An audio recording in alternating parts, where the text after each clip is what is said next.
Sound చేయకుండా ఉంటేనే నేను చెప్తాను. అర్థమవుతుందా? మీరు సౌండ్ చేయొద్దు. మరి అందరు హోల్డ్ హ్యాండ్స్ పెట్టుకోండి. అందరు హోల్డ్ హ్యాండ్స్ పెట్టుకోండి. ఫాస్ట్గా హోల్డ్ హ్యాండ్స్ పెట్టుకోండి. నా వాయిస్ వినిపిస్తుంది. మీరు ఎంత తొందరగా సైలెంట్గా ఉంటే నేను అంత ఫాస్ట్గా లెసన్ కంప్లీట్ చేస్తాను. అర్థమవుతుందా? ఇప్పటికీ అలసిపోయారు కదా? అయితే అలసిపోకుండా నేను మీకు స్టోరీ చెప్తాను. ఓకేనా? అయితే మీకు ఇదే డేస్ ఎవరి కోసం చెప్తా వచ్చిండ్రు? నాదాన్ కోసం కదా. నాదాన్ ఏం చేశాడు? ఎక్కడికి వెళ్ళాడు? మొన్న ఎర్షలేముకు వెళ్ళాడు. ఎందుకు వెళ్ళాడు ఎర్షలేముకి?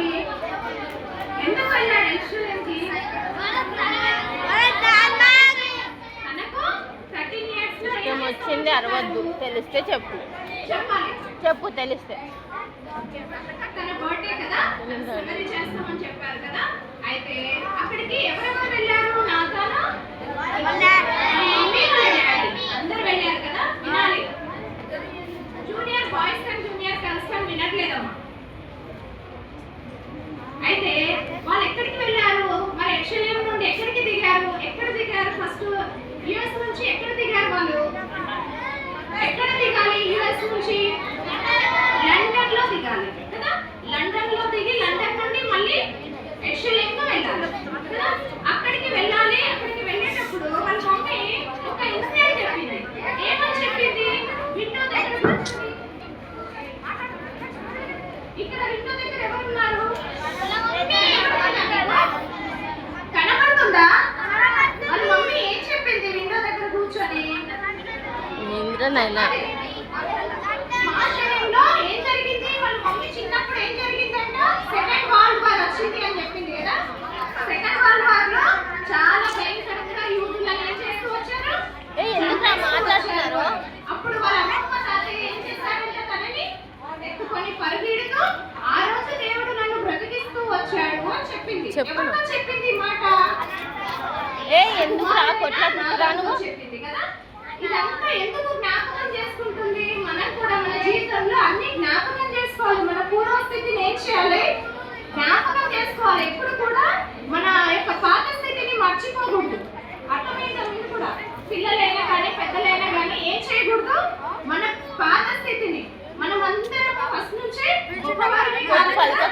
చిన్నప్పటి నుంచి అన్ని నేర్చుకుంటూ వస్తాము. మనం మిడిల్కి వచ్చేసరికి మన పూర్వస్థితిని ఏమైపోతాం? మర్చిపోతాం. అలాంటిది ఎప్పుడు మరవకూడదు. ఆ స్థితిని జ్ఞాపకం చేసుకుంటూనే ఈ స్థితిలో నడవాలి. అర్థమైందా?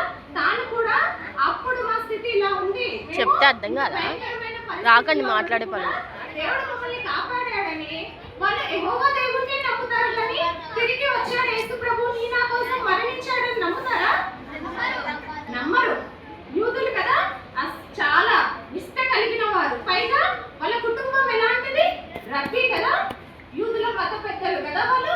అంత భయంకరమైనటువంటి చాలా నిష్ఠ కలిగి వాళ్ళు ఏం చదువుతారు? వాళ్ళ గ్రంథం ఏంటి? తోరా చదువుతారు. మనలో ఉన్నటువంటి 5 కాండాలు వాళ్ళకు తోరా. ఆది కాండం, నిర్గమకాండ, ఇంకా లేవి కాండం, సంఖ్యాకాండం, ఉపదేశ కాండం. ఇవన్నీ వాళ్ళు చాలా నిష్ఠగా ఉంటాయి. మాట్లాడే కొన్నిసార్లు అబద్ధం ఆడినా కూడా శిక్ష విధిస్తారు అక్కడ. కానీ ఇక్కడ మనం ఎన్నో మార్లు తప్పులు చేస్తున్నా కూడా దేవుడు మనని శిక్షిస్తున్నాడా? ఎందుకు మాట్లాడుతున్నావు? మళ్ళీ వెళ్ళి క్షమాపణ అడిగేసరికి దేవుడు క్షమించేస్తున్నాడు. అలాగే ఇక్కడ తిరిగి అక్కడి నుండి వాళ్ళు ఎక్కడికి వచ్చారు? లండన్ నుండి ఎర్షలేముకి వాళ్ళ అమ్మమ్మ తాతయ్య వాళ్ళ ఇంటికి వచ్చారా? అక్కడ డోర్స్ పెట్టున్నాయా? పెట్టలేవు. ఎందుకు లేవు? ఏం చెప్పాడు అంకుల్ మనకు? అటెల్లు అక్కడికి వెళ్ళమన్నా కదా. ఎక్కడ కూడా చీటింగ్ అనేది జరగదు. వాళ్ళు నమ్మకంగా ఉంటారు. ఎందుకు నమ్మకంగా ఉంటారంటే వాళ్ళ చదువుతున్న గ్రంథం వాళ్ళను అంత నిష్టలో పెడతారు. మనమైతే లాక్స్ వేసుకొని చాలా భద్రంగా వస్తాం కదా. అమ్మ ఎవరైనా వస్తారు. కొన్నిసార్లు మన ఇంట్లో డబ్బులు ఉన్నా కూడా మనం మందిరానికి వచ్చిన మనకు మనశ్శాంతి ఉండదు. ఏముంటది? అమ్మ ఎవరైనా వస్తారేమో ఏమన్నా తీసుకొని మనం లాక్ వేసుకొని భద్రంగా వచ్చినా కూడా మనకు నెమ్మది ఉండదు. కానీ ఇక్కడ మాత్రము ఓపెన్ గా డోర్ పెట్టేసారు కదా. వాళ్ళు వచ్చినప్పుడు నాథన్ కూడా షాక్ అవుతున్నాడు, ఏంటి ఇలా ఉంది అనేసి షాక్ అవుతూ ఆ తర్వాత ఏం జరుగుతుందంటే నాథన్ వీళ్ళు జర్నీ చేసి వచ్చినప్పుడు మనం కూడా ఊరెళ్ళి జర్నీ చేసి వచ్చినప్పుడు ఏమవుతారు, అలసిపోతాం, టైర్డ్ అయిపోతాం. అప్పుడు ఏమవుతుంది, కొద్దిసేపు పడుకోవాలా, కొద్దిసేపు నిద్రపోవాలా. మనం కొన్నిసార్లు మనకి ఎంత వర్క్ ఉన్నా కూడా ఆ వర్క్ అంతా పక్కన పెట్టి ఏం చేస్తాం, పడుకోవాలనిపిస్తుంది. మామూలుగా మనం ఇంట్లో ఖాళీగా ఉన్నా కూడా మనకు నిద్ర వచ్చేస్తుంది. ఇంకా జర్నీ చేస్తే నిద్ర రాదా పిల్లలు? వస్తుందా రాదా? వస్తుంది కదా.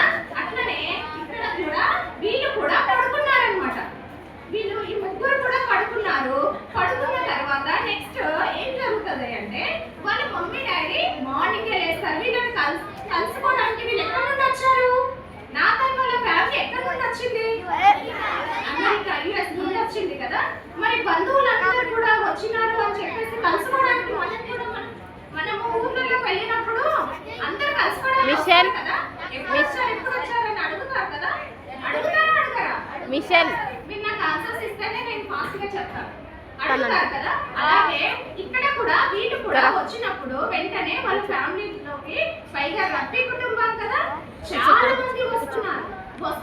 వీళ్ళని కలుసుకుంటా ఉంటే నాథన్ ఏమయ్యారంటే లేచారు, వాళ్ళతో కలిసి మాట్లాడుతున్నారు. కానీ ఈ నాథన్ మాత్రం ఇంకా నిద్ర లేవలేదు. చిన్నవాడు కదా, మనం కూడా ఏం చేస్తాం, mummy 5 minutes, mummy 2 minutes, mummy అంటా ఉంటాం కదా. ఎవరైనా వచ్చినా కూడా అలసిపోతాం.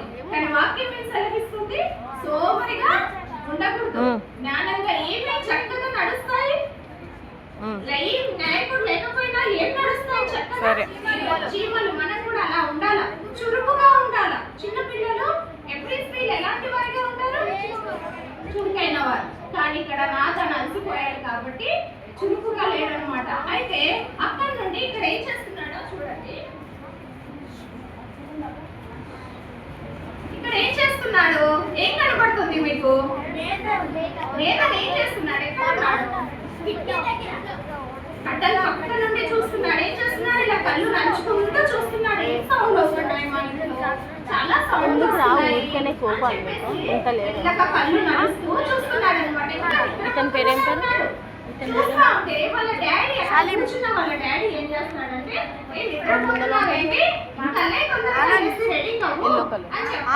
అప్పుడు వాళ్ళ డాడీ కొంచెం, మన పేరెంట్స్ కూడా మనం ఏం చేస్తారు, ఎక్కువసేపు పడుకుంటే గద్దిస్తారా, తిడతారు కదా. ఇప్పుడు వీపీఎస్ త్వరగా లేచి వస్తున్నారు, చాలా డ్రెస్ లాగా వచ్చేస్తున్నారు కదా. కానీ మనం సందర్భాలలో ఏమైపోతాం, ఏం చేస్తున్నారు మీరు, అలసిపోయి లేవలేని పరిస్థితికి వస్తారు. అలాగే ఇక్కడ కూడా ఈ నాథన్ ఆ పరిస్థితిలోనే వాళ్ళ డాడీ అనగానే ఇంకా లోపలికి వచ్చేసి ఏమంటాడు అంటే, వాళ్ళ మమ్మీ వస్తుంది నాథన్తో పాటు. వాళ్ళ మమ్మీ లోపలికి వచ్చి, మీరు లేనానా లేచి నీ ప్రేయర్స్ కంప్లీట్ చేసుకో అని చెప్తారు. ప్రేయర్స్ అంటే ఒక్క ప్రేయర్ కాదు, యూదులు 7 రకాలు. మనకు బైబిల్ గ్రంథంలో కూడా దావీదు ఎన్ని మార్లు ప్రార్థించినట్టుగా ఉంటది, 7 మార్లు ప్రార్థించాడు. అందులో 3 ప్రార్థనలు ఇంపార్టెంట్ గా చేశాడు. అది ఎప్పుడెప్పుడు, ఉదయము, మధ్యాహ్నము, సాయంకాలం. అలాగే ఈ యూదులలో కూడా నిష్ఠగా పాటించాలి. అందులో ఈ నాథన్ కొన్ని ప్రేయర్లు మర్చిపోయాడు. అంటే నిద్రలో ఆ టైంకు లేవలేదు, అలసిపోయాడు కాబట్టి లేవలేకపోయాడు. అందుకు వాళ్ళ మమ్మీ అంటుంది, ఇప్పటికే నువ్వు చాలా ప్రేయర్లు మర్చిపోయావు, త్వరగా లేచి రెడీ అయ్యి ప్రేయర్ ముగించుకోమని చెప్తుంది. మీరు ఎంతమంది ఈ రోజు ప్రేయర్ చేసుకొని వచ్చారు? ఓ చాలా చాలా గుడ్, వెరీ గుడ్ నాన్న. మనం పెద్దవాళ్ళు అయితే అసలు సీనియర్స్ ఒక్కరు కూడా ప్రేయర్ చేసుకొని వచ్చినట్టే లేదు. ఇలా ఉన్నారు మీరు. అంటే యవనస్తులు ప్రార్థన చాలా ఇంపార్టెంట్ యవనస్తులకు. అయితే ఇక్కడ కూడా వాళ్ళ మమ్మీ చెప్పిన వెంటనే తాను ఏం చేస్తాడంటే, ఒక్కటే ప్రేయర్ ఆ సమయానికి ఉంది. ఏమని ప్రార్థన చేస్తాడంటే, నన్ను స్త్రీగా పుట్టించినందుకు వందనాలు. వాళ్ళ 7 రకాల ప్రేయర్ వల్ల ఒక ప్రేయర్ అది, నన్ను స్త్రీగా పుట్టించినందుకు వందనాలని ప్రేయర్ చేస్తాడనమాట. చేసేసి వాళ్ళ మమ్మీ అంటారు తొందరగా వచ్చేసి తినాలి ఇంకా టైం అవుతుంది కదా అంటే తను అంటాడు అప్పటికి లేట్ లేసాడు కదా. అప్పుడు అంటారు నేను ఇంకా టిఫిన్ కూడా చేయలేదు మమ్మీ అంటే అన్ని కలిపి మన బంధువులు అందరూ చాలా రకరకాల ఫ్రూట్స్ అన్ని ఐటమ్స్ తెచ్చారు, అన్ని కలిపి మధ్యాహ్నమే మనం భోజనం చేద్దాము అని చెప్తారు. అర్థమవుతుందా? భోజనం చేద్దాము అన్నప్పుడు తాను వెంటనే లేచేసి ఏం చేస్తున్నారు పాటు వచ్చి అక్కడ కూర్చుంటారు. ఇంకా వచ్చే వాళ్ళు వస్తూ ఉన్నారు. రవి కుటుంబం మామూలుగా మనకు కూడా ఇళ్ళలోకి ఏదైనా ఫంక్షన్స్ అయితే ఏమవుతుంది, చాలా మంది వస్తూనే ఉంటారు కదా. అలాగే ఇందులోకి కూడా వీళ్ళు వచ్చారని చెప్పేసి ఏం చేస్తుండ్రు, చాలా మంది వస్తున్నారు కానీ ఎవరు డోర్ ని లాక్ చేయరు, అంటే డోర్ కొట్టకుండానే డైరెక్ట్ వస్తుండ్రు. మనం ఏం చేస్తాం, అయినప్పుడు పిలుస్తాం కదా, లేదా ఇంటి దగ్గరకు వచ్చినప్పుడు బెల్ కొట్టేసి లోపలికి ఎంట్రింగ్ ఇస్తాం. కానీ ఇక్కడ అలా లేదు, వాళ్ళు అలా చేయట్లేదు. ఏం చేస్తున్నారంటే డైరెక్ట్ గా వస్తున్నారు. వారు అధికారాలను బట్టి వాళ్ళు డైరెక్ట్ గా వస్తారు. కనీసం డోర్ కూడా కొట్టకుండా వస్తున్నాడండి అనేసి అనుకుంటూ అప్పుడు వచ్చిన వాళ్ళకు ఇశ్రాయేల్లో అక్కడ యూదులు ఏమని పిలుస్తారు, వచ్చిన వాళ్ళకు మనమైతే ప్రైజ్ ద లార్డ్ అని చెప్తాం, కనిపించిన వాళ్ళందరికీ ప్రైజ్ ద లార్డ్ అని చెప్తాం.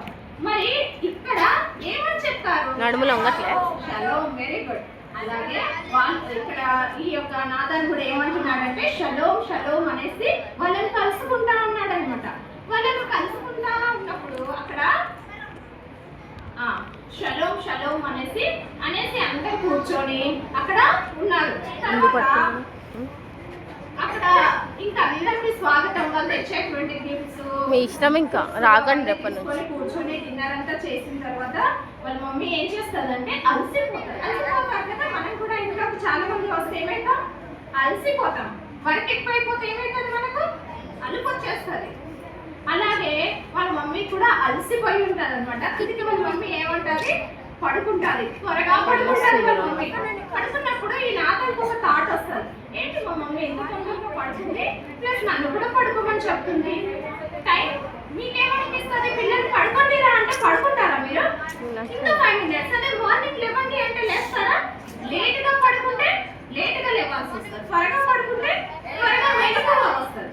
కానీ ఇక్కడ వాళ్ళ మమ్మీ పడుకుంది, రాకండి రేపటి నుంచి, సరేనా? ఇంటికాడ అడుగు కొట్టుకోండి. మనం కూడా నేను ఒక చిన్న ఎగ్జాంపుల్ చెప్తా. మనం కూడా ఇప్పుడు స్కూల్ కి వెళ్ళేటప్పుడు ఏం చేస్తాం, మార్నింగ్ ఎన్నింటికి లేస్తారు? స్కూల్ కి వెళ్ళేటప్పుడు స్కూల్ అంటే 6:30, 7కి లేస్తారు కదా. మన బ్రెయిన్ ఆటోమేటిక్ గా మనం ఫిక్స్ చేసుకుంటాం ఈ టైం కు వచ్చేస్తారు ఆటోమేటిక్ గా. అదే ముందని చూడండి తర్వాత వచ్చేస్తారు. కానీ ఇక్కడ కూడా ఈ నాథన్ ఏమంటున్నాడు, వెంటనే తాను కూడా తన బ్రెయిన్ ఏంటిది త్వరగా అనేసి అనుకుంటున్నాడు, కానీ తన మైండ్ సెట్టింగ్ అలా చేస్తున్నాడు ఇది త్వరగా అని. కానీ రెగ్యులర్ టైంకే పడుకున్నాడు అనమాట, రెగ్యులర్ టైంకే పడుకున్నాడు. తర్వాత నెక్స్ట్ డే ఏమవుతుంది అంటే వాళ్ళు ఒక మాషరీం అనేటువంటి ఒక స్థలానికి వెళ్తారు. ఎక్కడికి వెళ్తారు? మాషరీం అనేటువంటి ఒక స్థలానికి వెళ్ళాలి అనేసి అక్కడ ఒక వీధి ఉంది, ఒక షాప్ ఉంటుంది, ఆ షాప్ కి వెళ్ళాలనుకుంటాడు. వెళ్ళాలి అనేసి మన పేరెంట్స్ అందరు కలిసి వెళ్తారు. వెళ్ళేటప్పుడు వాళ్ళ మమ్మీ వాళ్ళ అమ్మమ్మ ఇద్దరే కదా ఉన్నారు ఇంట్లో. వాళ్ళ మమ్మీ వాళ్ళ అమ్మమ్మ ఏం చేస్తారు అంటే, వాళ్ళ మమ్మీ ఏం వేసుకుంటుంది, స్కార్ఫ్ వేసుకుంటారు. మీకు ఆల్రెడీ 1-2 లెసన్స్ లోనే చెప్పారు కదా, వాళ్ళ డ్రెస్ కోడ్ ఎలా ఉంటుందో కూడా చెప్పారు కదా. మనము దేవుని మందిరానికి వస్తున్నప్పుడు ఎంతమంది స్కార్ఫ్స్ వేసుకొని వచ్చారు? అర్థమవుతుందా? మనకు ప్రసంగిలో ఉంటుంది 5వ అధ్యాయంలో, నీవు దేవుని మందిరానికి వచ్చినప్పుడు నీ ప్రవర్తనను జాగ్రత్తగా చూసుకునేవాళ్ళేను. అది ఎవరమైనా సరే మన తల కప్పుకోవాలంతే. అర్థమవుతుందా?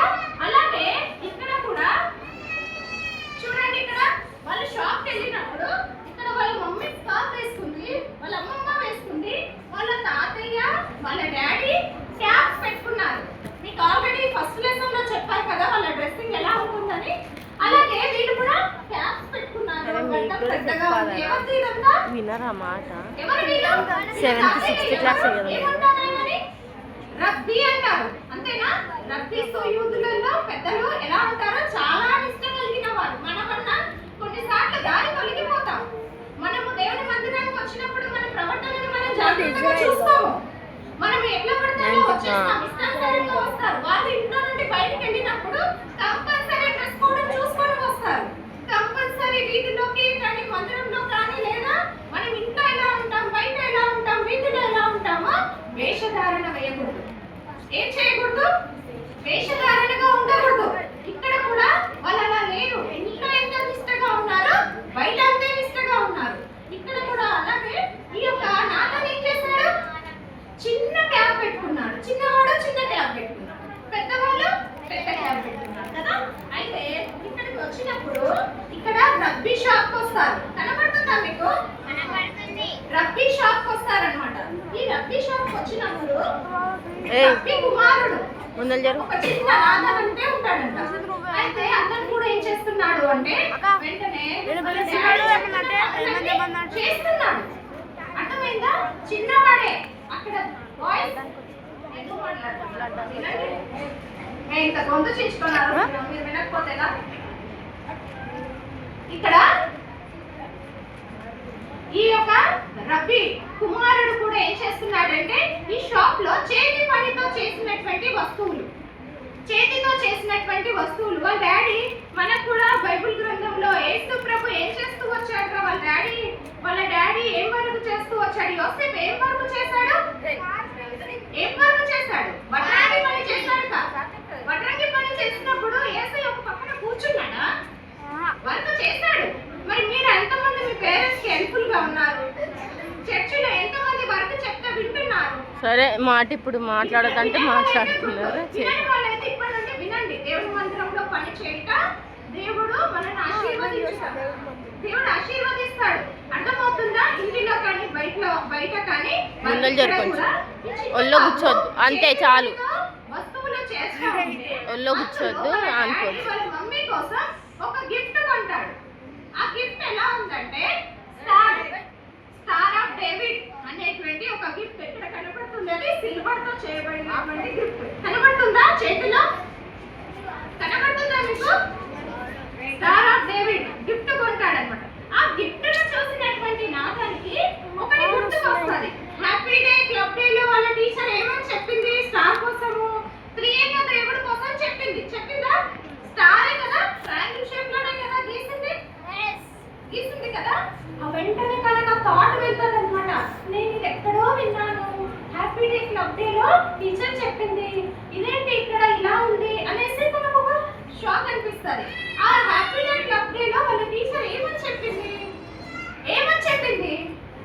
ఎలా ఉంటాడు త్రియేక దేవుడు? నాథన్ అన్నాడు మీకు ముగ్గురు దేవుళ్ళు ఉంటారు కదా అంటే ఏమని చెప్పింది టీచర్? ఏమని చెప్పింది? ముగ్గురు దేవుళ్ళు కాదు, గాడ్ ఒక్కడే. ఆయన ఎలా వచ్చాడు త్రియేక దేవుడు అని చెప్పిందా చెప్పలేదా? చెప్పింది కదా. ఇక్కడ నేను చెప్తున్నా చూడండి, ఇది గాడ్ కదా. ఈ గాడ్ మూడు రకాలుగా వచ్చాడు. ఫస్ట్ ఎలా వచ్చాడు? ఫాదర్ గా వచ్చాడు, యెహోవా దేవుడిగా వచ్చాడు. రెండవది ఎలా వచ్చాడు? సన్ గా వచ్చాడు, కుమారుడిగా వచ్చాడు. కుమారుడిగా వచ్చి ఏమయ్యాడు? నీ నా కోసం ఏమయ్యాడు? మరణించి లేచాడు. అవునా? చనిపోయి లేచాడా? లేపలేదా? లేచాడు. అలాగే తర్వాత ఇప్పుడు మన మధ్యలో ఎలా సంచరిస్తున్నాడు? పరిశుద్ధాత్మ దేవుడిగా సంచరిస్తున్నాడు. మరి పరిశుద్ధాత్మ దేవుడిగా సంచరిస్తున్నప్పుడు నీవు నేను ఎందుకు భయం కలిగి ఉంటున్నాం? మన మధ్యలో ఇంతమందిని కూర్చున్నాం కదా. ఎక్కడ దేవుడు నామమున ఇద్దరు ముగ్గురు కూర్చున్నారు, వారి మధ్యలో మరి ఇంతమంది మధ్యలో దేవుడు ఉన్నాడా లేడా? మరి ఉంటే మీరు భయంగా కూర్చోవాలి కదా. ఎందుకు ముచ్చట పెడుతున్నారు? ఎందుకు మాట్లాడుతున్నారు? ఇక్కడ దేవుడు ఈ విధంగా చేస్తూ అప్పుడు నాథన్ ఏమంటాడంటే వెంటనే వాళ్ళ డాడీ వాళ్ళ మమ్మీ కోసం గిఫ్ట్ కొంటారు. తర్వాత నాథన్ వాళ్ళ డాడీ కూడా తన కోసం ఒక షాల్వా కొనుక్కుంటాడు. ఏం చేస్తాడు? షాల్వా కొనుక్కుంటాడు. యూదులు పైన కప్పుకుంటారు కదా, ఇట్లా షోల్డర్ పైన కప్పుకుంటారు. అట్లా షాల్వా కొనుక్కున్నప్పుడు నాథన్ అనుకుంటాడు తన మనస్సులో అనుకుంటాడు ఏమని? డాడీ అయితే మమ్మీకి కొన్నాడు, డాడీ కొంటున్నాడు, కానీ నాకైతే ఏం తీసుకోవట్లేదు అనేసి అనుకున్నాడు అనమాట. అనుకుంటూ ఉంటే వెంటనే మనం కూడా అనుకుంటాం కదా. అలాగే మీరు చెప్పండి, బైబిల్ గ్రంథంలో మనస్సుల్లో అనుకోని కిందికి త్రోయబడింది ఏంటి? సాతాను కదా. మనస్సులోనే అనుకుందా దేవుని దగ్గర పోయాడంట. మనస్సులోనే ఏంటి మన హృదయంలో చెడ్డ తలంపు చెడ్డ ఆలోచనలు వస్తే దేవుడు ఏం చేస్తాడు? తోసివేస్తాడు లేదా శిక్షిస్తాడు. మరీ ముసలోళ్ళ చేస్తున్నారు కూడా చెడ్డగా దారి తొలగిపోకుండా జాగ్రత్తగా ఉండండి. అర్థమైందా? ఇక్కడ కూడా ఆ విధంగానే తాను అనుకున్నప్పుడు వాళ్ళ డాడీ అంటాడు, వెంటనే ఆ ఫేస్ రీడింగ్ ని కొంతమంది పేరెంట్స్ గమనిస్తారు కదా, మమ్మీ డాడీ యొక్క ఫేస్ ఎలా ఉందో పిల్లలు గమనిస్తారు, పిల్లల ఫేస్ ఎలా ఉందో మమ్మీ డాడీ కూడా గమనిస్తారా గమనించారా? అప్పుడు వాళ్ళ డాడీ వెంటనే అంటాడు, నీ కోసం 13 years కి ఏంటి సెరమనీ చేయాలి కదా, కాబట్టి నువ్వు ఇవన్నీ నీకు 13 years బర్త్డే ఉంది. కాలు ముడవండి. ఏంటి బర్త్డే ఏంటి 13 years కి ఎందుకు చేయాలి? ఎందుకు చేస్తారు? 13 years అంటే టీనేజ్ అక్కడ నుండే స్టార్ట్ అవుతుంది. 13 ఎక్కడి వరకు వస్తుంది? ఎక్కడి వరకు వస్తుంది? 19 వరకు వస్తుంది. అవునా? 13. అందుకు ఆయన కూడా పెద్ద అయిపోతున్నాడు మా బాబు. కాబట్టి యూదులు ఏం చేస్తారంటే ఇది చేసేసి వాళ్ళు అప్పుడు అక్కడ చెప్తాను వినండి, శ్రద్ధగా వినండి. ఇక్కడ వాళ్ళు ఏం చేస్తున్నారంటే 13 years కి నీకు పెద్దవాడు అవుతావు కాబట్టి నీకు అన్ని వస్తువులు కొనాలి. తర్వాత ఇంకేం చేస్తాడంటే చిన్న చిన్న తోరా బుక్కులు ఉంటాయి. అర్థమైందా? చిన్న చిన్న పెట్టెల లాంటి తోరా బుక్స్ ఉంటాయి. అవన్నీ కూడా ఏం చేయాలి అంటే వేళ్లకు తలకు తొడిగించుకోవాలి. అది ఎవరు చేయాలి అంటే రబ్బీలు చేస్తారు అబ్బాయిలకు. తోరా బుక్స్ ఎందుకు మన వాక్యంలో కూడా ఉంది, ద్వితోపదేశ కాండంలో ఉంది. నేను మీకు చదివి వినిపిస్తాను, ఎవరు కూడా బైబిల్ ఓపెన్ చేయకండి. ద్వితోపదేశ కాండం 6th chapter లో ఉంటుంది, చూడండి. ఇక్కడ చూడండి, నీవు నీ కుమారులకు వాటిని అభ్యసింపజేసి నీ ఇంట కూర్చున్నప్పుడు, త్రోవ నడిచినప్పుడు, పడుకున్నప్పుడు, లేచినప్పుడు వాటిని గూర్చి మాట్లాడమని సూచనగా వాటిని నీ చేతులకు కట్టుకొనవలెను. ఉందా? ఇది ఎవరు? ఇది కాండంలోనే ఉంది కదా, వాళ్ళ తోరాలోనే ఉంది కదా, అవునా కదా? అది ఏం చేశారంటే అక్కడ ఆ చిన్న చిన్న తోరా బుక్స్ ని వేళ్లకు తలకు కట్టాలి అన్నమాట. దాని కోసం ఏంటి అనేది వాళ్ళ తాతగారు క్లియర్ గా ఎక్స్ప్లెనేషన్ చేస్తాడు అతనికి.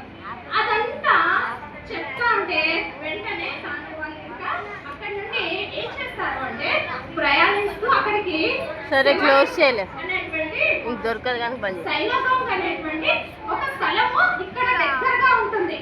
అంటే ఒక మందిరం ఉంది, అక్కడికి వెళ్ళేసి వద్దాము అనేసి అనుకుంటారు. వెళ్ళినప్పుడు స్త్రీలు సపరేట్ గా పురుషులు సపరేట్ గా ఉంటారు.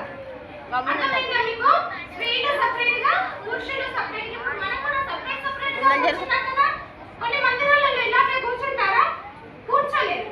కానీ వాళ్ళు కూడా పైన స్త్రీలు కింద పురుషులు ప్రార్థన చేసుకునేటువంటి అక్కడికి వెళ్తారు. వెళ్ళినప్పుడు అక్కడ కాసేపు వాళ్ళు ప్రేయర్ చేసుకుంటున్నారు. వీళ్ళ తాతగారిని అడుగుతాడు అతను, ఏమని తాతయ్య అమెరికాలో ఉన్నప్పుడు నువ్వు చెప్పావు కదా ఇక్కడ విశేషాల గురించి చెప్పాలి అన్నావు, బాగా ఉంటాయి, గోడ ఉంటుంది, విలపించే గోడ ఉంటుంది, తర్వాత అపార్ట్మెంట్స్ ఇవన్నీ ఉంటాయి కదా, వీటి కోసం నువ్వు అక్కడ చెప్పావు, నేను ఇక్కడికి వచ్చాను కదా తాతయ్య, ఇవన్నీ నాకు చూపించవా, ఇవన్నిటి కోసం నాకు చెప్పవా అనేసి అడుగుతాడు. అప్పుడు వాళ్ళ తాతయ్య మీరు కూడా కొన్ని విషయాల్లో మీరు మీ ఫ్రెండ్స్ ని అడిగినప్పుడు ఏంటి మమ్మీ ఎప్పుడో ఏదో విషయం చెప్తే ఏం చేస్తారు? మమ్మీ మర్చిపోతారు కదా. కానీ మీరేం చేస్తారు? మమ్మీ అప్పుడు చెప్పావు గిఫ్ట్ ఇస్తాను ఇప్పుడు ఇవ్వాలి కదా అంటారా అన్నారా?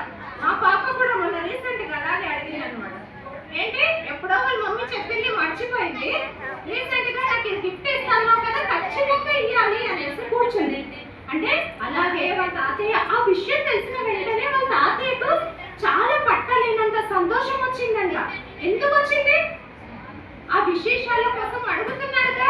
యూదులు ఏం చేస్తారో ప్రతిదీ ఏం చేయాలని చెప్పాడు వాళ్ళ తాతయ్య స్టార్టింగ్ లో, ఆలోచించాలి అని చెప్పాడు కదా.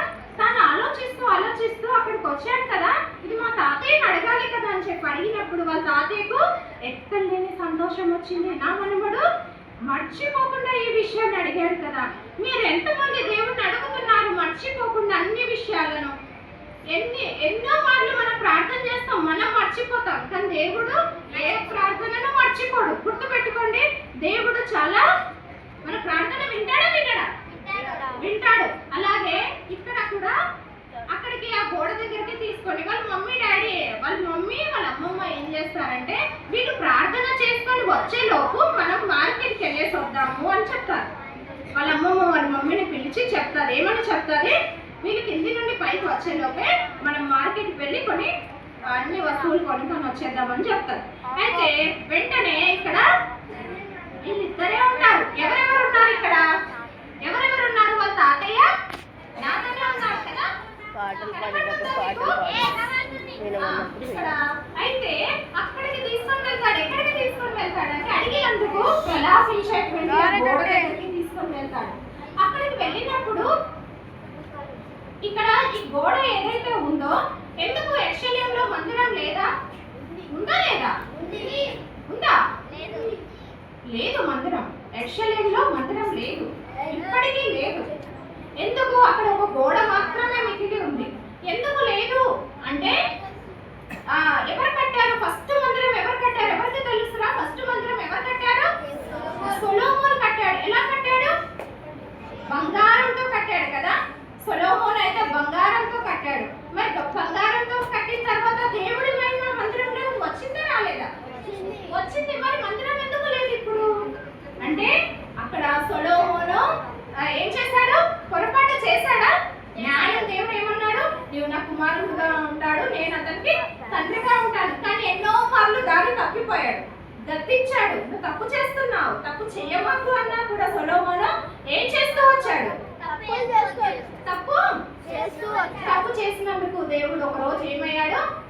సొలొమోను కట్టించినటువంటి ఆ మందిరం ఎవరి చేతికి అప్పగించాడు? ఒక అన్యుని చేతికి అప్పగించాడు. ఎవరు వచ్చి కూల్చేశారు ఆ మందిరాన్ని? నెబుకద్నెజర్ రాజు వచ్చి కూల్చేశాడు. అర్థమవుతుందా? తిరిగి సెకండ్ మందిరం ఎప్పుడు కట్టబడింది? 70 years తర్వాత కట్టబడింది. ఎవరితో చేత కట్టబడింది? ఏ రాజు ప్రేరేపణ పుట్టిస్తే, రాజు తలుచుకుంటే తప్పుల కొదువ ఉండదు, రాజు తలుచుకుంటే ఏదైనా చేయగలడు. అలాగే కోరేషు రాజు కోరుకున్న తర్వాతనే ఎజ్రా, నెహెమ్యా వీళ్ళు ఏం చేస్తూ వచ్చారు? మందిరాన్ని కట్టారు. కట్టిన తర్వాత టైటస్ అనేటువంటి రాజు చేత ఈ మందిరం తిరిగి మళ్ళీ పునరుద్ధరించబడింది. అర్థమవుతుందా మీకు?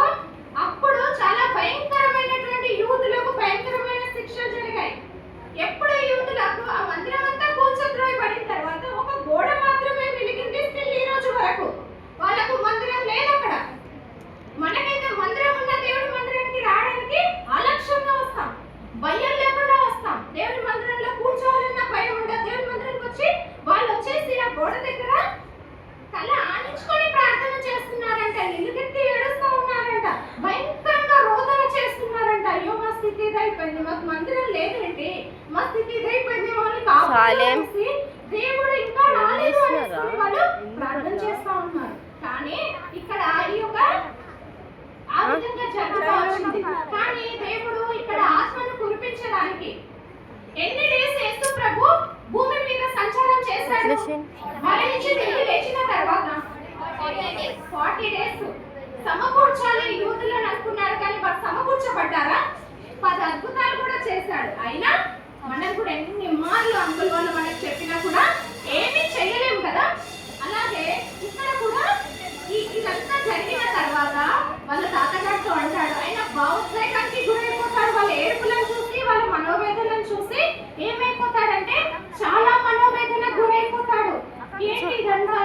యేసు ప్రభు నిజంగా వచ్చి ఉంటే వీళ్ళేం చెయ్యదా అనేసి ఏం చేస్తున్నారా మీరు? తాతయ్య దగ్గరికి వచ్చేసి అన్నాడు, తాతయ్య నేను ఇక్కడ కొద్దిసేపు ఉంటాను తాతయ్య, నన్ను కొద్దిసేపు ఇక్కడే ఉంచు తాతయ్య అంటే, మా తాతయ్య కూడా సరే ఏడుస్తున్నాడు కదా నా మనవడు అని చెప్పేసి అక్కడే కొద్దిసేపు వదిలేస్తాడు.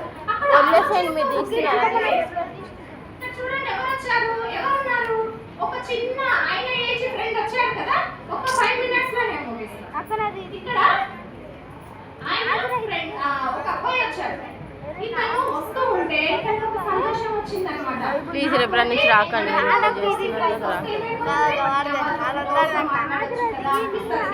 అలాగే ఇతను కూడా వచ్చినప్పుడు వెంటనే అతను ఏమంటాడు? ఏమంటాడు? ఎందుకంటే ఇశ్రాయేలు షలోమే కదా, యూదులు షలోమే అనాలి కదా. కానీ అన్నప్పుడు అతను అంటాడు, నేను రబ్బీని కాను. నేనేంటి ఏమని చెప్తాడు అంటే ఆయన, నేను ఒక ముస్లిం అని చెప్తాడు. అరబిని అని చెప్తారు అన్నమాట. నీకెందుకురా? అర్థమవుతుందా? నేను ఒక అరబిని, మరి అరబి అక్కడికి ఎందుకు వచ్చాడు? పైగా అక్కడ ఏమంటారంటే ఆయన అలీమా అంటారు. అలీమా ఏమన్నవారేమో షలోమ్ అంటే వీళ్ళేమంటారు అలామా అనేసి అంటారు అనమాట. అన్నప్పుడు అవునా అనేసి అతను ఎందుకు వచ్చారు అంటే ఇజ్రాయెల్లోనే మందిరం లేదన్నా కదా, అక్కడనే ఆ స్థలంలోనే డోమ్ ఆఫ్ ది రాక్ అనేటువంటి ముస్లిం మందిరం ఉంది అక్కడ. అర్థమవుతుందా మీకు? అక్కడ ఉంది, అక్కడికి వచ్చారనమాట. అక్కడ అతను అంటాడు వెంటనే నాకు ఒక ఫ్రెండ్ కావాలనుకుంటున్నాను నేను అనేసి అంటాడు. ఫ్రెండ్ కావాలి అనుకుంటున్నప్పుడు తను వెంటనే అంటాడు సరే అని షేక్ హ్యాండ్ ఇస్తాడు. నా పేరు వచ్చి ఆలీ జోసఫ్. ఇతని పేరు ఏంటంట? ఆలీ జోసఫ్. అర్థమవుతుందా? మరి ఈ నాథన్ పేరేంటి? అతని పరిచయం చేసుకుంటూ నా పేరు వచ్చి నాథన్ డేవిడ్ అని చెప్తాడు. ఇతని పూర్తి పేరు ఏంటి? నాథన్ డేవిడ్ అని చెప్తాడు అనమాట. అప్పుడు వెంటనే ఈ నాథన్ డేవిడ్ కూడా ఇద్దరు కలిసి మాట్లాడుతూ ఉంటారు. కలిసి మాట్లాడుతూ ఉన్నప్పుడు వెంటనే వాళ్ళ తాతయ్య వాళ్ళందరూ వస్తా ఉన్నారు. వస్తా ఉన్నప్పుడు వెంటనే భయపడతాడు ఇతను. ఎందుకంటే ముస్లిం వాళ్ళతో మనం మాట్లాడితే కొద్దిసార్లు గొడవలు అవుతాయి కదా, అక్కడ కూడా ఇజ్రాయెల్ అలా జరుగుతున్నాయి కాబట్టి వెంటనే అది జరుగుతూ ఉంది. తర్వాత ఇక్కడ ఈ విధంగా ఏమైంది అంటే వాళ్ళు వెళ్ళిపోతారు. జోసెఫ్ నాథన్ కూడా వాళ్ళ ఇంటికి వెళ్ళినప్పుడు వాళ్ళ అమ్మమ్మ చాలా సీరియస్ అవుతారు. ఎంతసేపు వెళ్ళారు, గద్దించారు. వాళ్ళ అమ్మమ్మ గద్దిస్తారు. ఎంతసేపా అనేసి చాలా గద్దిస్తారు. మనం కూడా గద్దించినప్పుడు ఏం చేయాలి? వినాలి. మన పెద్దలు మనం గద్దించకపోతే ఏమవుతారు? దారి తొలగిపోతారు. అర్థమవుతుందా మీకు? మీ పేరెంట్స్ మిమ్మల్ని గద్దించినప్పుడు మీరు ఏం చేయాలి? వినిపించుకోవడం నేర్చుకోవాలి. గద్దించు మాట మనల్ని ఒకరోజు మంచి స్థానంలో నిలబెడతారు. అర్థమవుతుందా? కాబట్టి గద్దించడము మన పిల్లలకు మనం నేర్పకపోతే మన పిల్లలు దేవుని మందిరంలో కూర్చోలేరు. మీరు కూడా మీ మమ్మీ డాడీ గద్దించినప్పుడు ఎందుకు గద్దించారు అని అనకూడదు. అర్థమైందా? కాబట్టి ఇక్కడ మీరు ఏం నేర్చుకున్నారు? ఎంత మరి ఏ విధంగా నాథను ఆలోచిస్తూ ఉంటున్నాడో మీరు